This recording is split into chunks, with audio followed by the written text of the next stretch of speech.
John Hasell was born in Victoria, married Sue in Victoria, and died in Victoria. Sounds dull? Well, maybe not if you knew that John was born in Victoria, England, Victoria Barracks in Victoria, Hong Kong.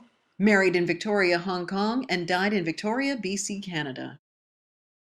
John lived a life of adventure that included many brushes with death, the first when he was just 12 years old. Our school was a brick building with a big cellar, and so we were evacuated into the cellar at night. And just early 41, the school took a direct hit, was completely demolished, and we were in the cellars below, and it took them some time before they could actually dig us out. A student and teacher died, but the air raid gave birth to something very different for John. So it just became another adventure that one had been through, and adventure's sort of been a theme that I've always welcomed in my life. A 20-year military career fed John's need for adventure. In Korea, a trio of events rattled him. I call them my experiences with earth, fire, and water. Earth, when a truck driver mistakenly brought down a phone line. So I stopped him, gave him a razz for driving without due care and attention, and told him he was going to help me put this up. So I climbed into the bucket. He lifted me up 70 feet, maybe, quite high, with the cables, and I spent about 25 minutes lashing the cables to the top of the pole as an emergency measure, and then said, "Okay." And the operator was asleep at the switch, so he just pulled it.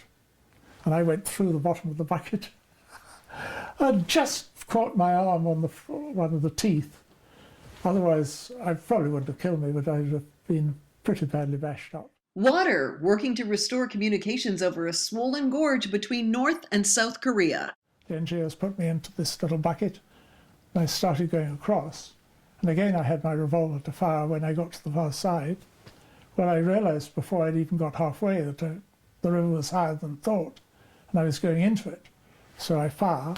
The guy's slightly asleep at the switch. He's not expecting me to be wanting to stop so soon. So when he does stop me, I'm in the water, pushed downstream. And at this point, he's now got me in reverse, pulls me out. I leap out of the water and fired upstream because of the strain, over a house that's coming down the river. Just missed the chimney by an inch, crashed into the water above, swept down again, up, this time a big log, and eventually he's pulled me out. Fire, collecting severed phone lines while peace talks are underway. A field, wheeling in the wire, when I saw ahead of us a barbed wire fence and red triangles. And I knew on the opposite side of those triangles it said minefield. It turned out we'd been given an out-of-date map. I pulled out my revolver and I said, "I'm shooting the first person who moves." John walked out for help. The remaining soldiers were plucked by chopper to safety. But helicopters weren't always a safe bet. While on tour in Indonesia in the 1960s, John was tasked to install a transmitter on a mountain. Totally inaccessible, except by chopper.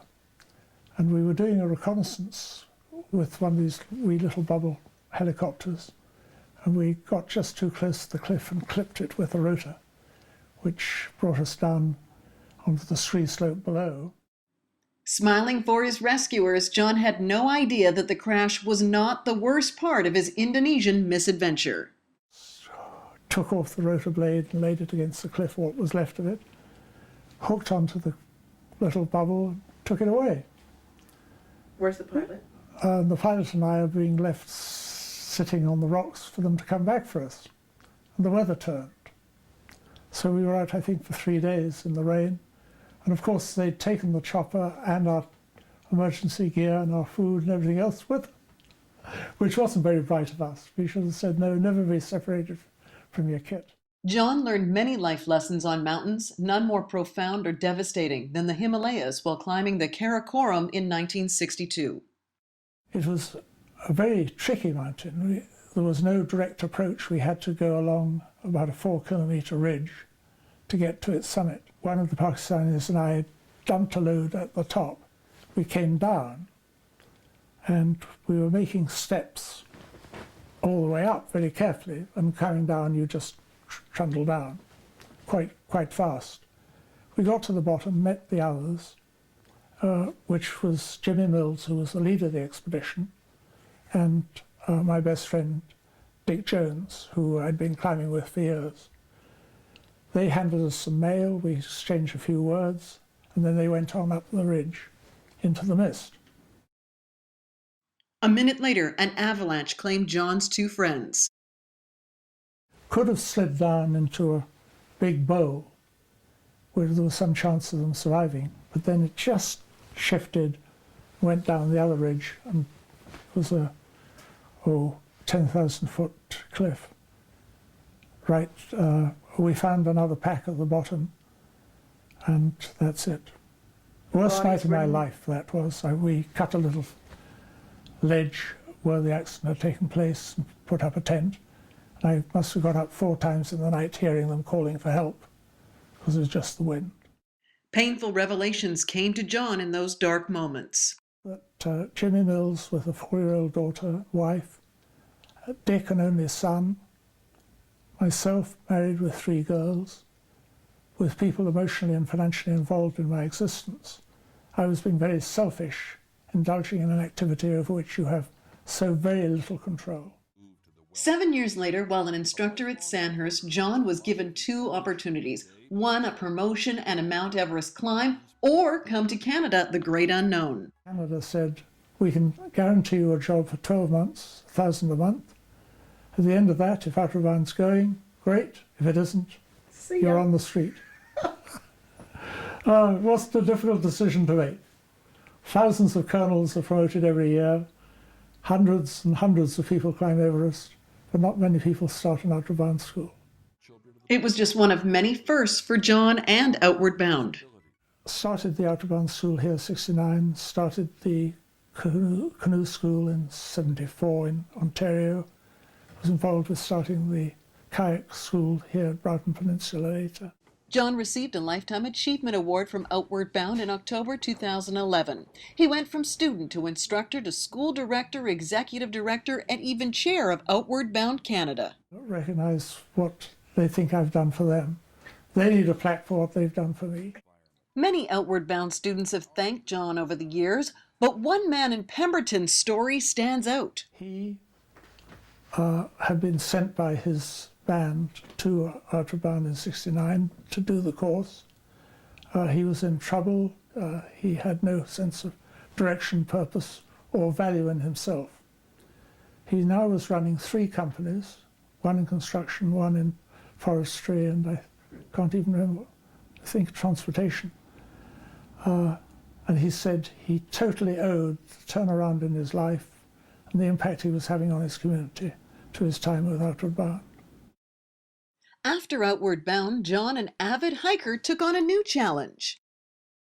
I've produced a 94 map set, 9 volumes of all the trails from Port Renfrew to the Cowichan Valley.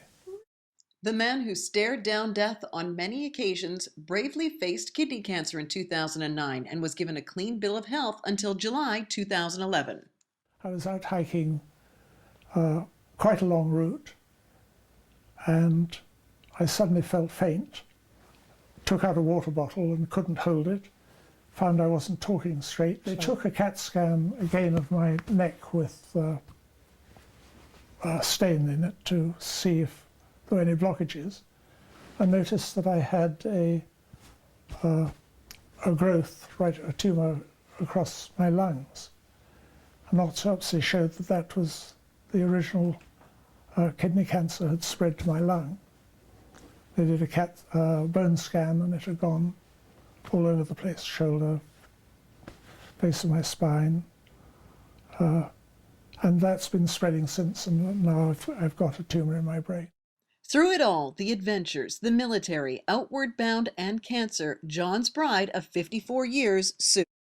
She has been the very backbone of and support and encouragement for me and for my 3 girls. And about those girls, watch John light up as he describes their character. My three girls were offered a ride in a Rolls Royce or a Cadillac. My eldest daughter, Penny, would be aghast at the sheer arrogant display of wealth, the consumerism. She would not be comfortable. My youngest daughter, Marion, she would say, that's quality. That is, just shows what man or woman can do when they set their mind to it. The clock that's louder than the engine. She would just revel in the leather upholstery, etc. My middle daughter, Kit would say, interesting fellow, Frank, the chauffeur, and she'd give you his life history. You'd say, well, what about the car? And she said, what about the car? It got me there. John didn't just explore the highest highs, he was also a passionate scuba diver. He spent years as a windsurfing Santa delivering toys to kids on Trial Island. I've always felt I'm a freelance explorer of possibilities. I'm looking at possibilities. And that's what I want my children to be, and my grandchildren. And I'm blessed that they are. John faced the end of his life with the same grace and dignity that had always defined him. I've had 80 adventurous, exciting, fulfilling years, and it really doesn't matter now, does it?